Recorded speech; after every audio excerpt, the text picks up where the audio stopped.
Hi, Preston Sandlin here with Home Inspection Carolina, and today I wanted to talk about GFCI's, or ground fault circuit interrupter outlets. They're kind of like breakers at the outlets, and they're made for protection. They originally were for kitchens and bathrooms. The idea is to, if there's any break or fault in the circuit, any kind of irregularity whatsoever, they'll trip to stop feeding electricity to save from electrocution.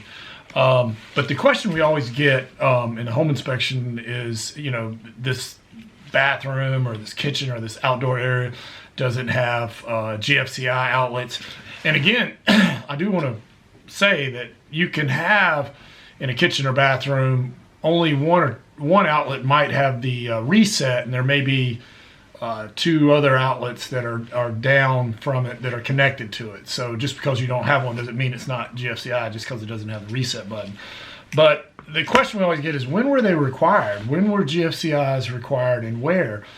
Typically in North Carolina and South Carolina, which is where we do home inspections, if we find, it's an older house that says built in the 50s, we might write up that there's no GFCI outlets in the bathroom or the kitchen, but the seller would not be required to correct that because it was built to code when the house was built.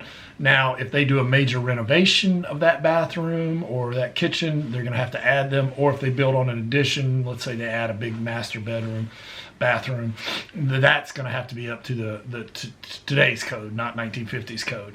So I wanted to clear that up just a little bit. They're certainly a good idea, but I wanted to talk about when were they codes. So starting in 1971, within 20 feet of pools. 1975 is bathrooms and outside receptacles. 1978, garages and marinas. 1981, within 10 foot of a spa or hot tub. 1984, replacement receptacle. So if you had to replace them, then you'd have to replace them with GFCI.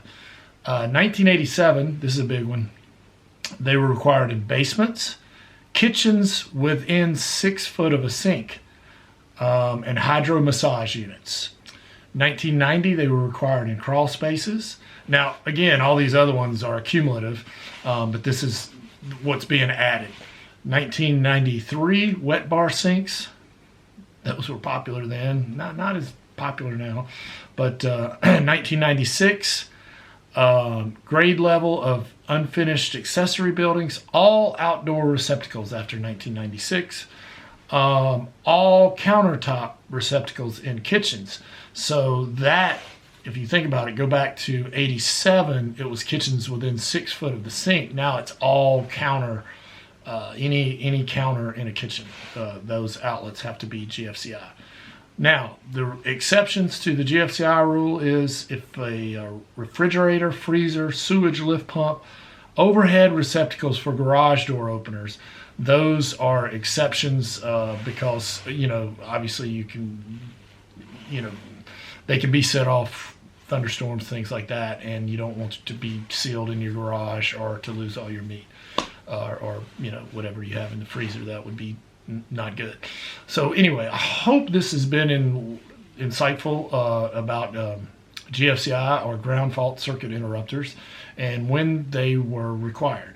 If you have any other home inspection questions, receptacle questions, you can find us at homeinspectioncarolina.com. If you got value out of this, hope you did. Please hit subscribe. I'm not sure which one it'll be. Subscribe and like would be nice, and I appreciate your time, and check out some of our other videos. Thanks a lot.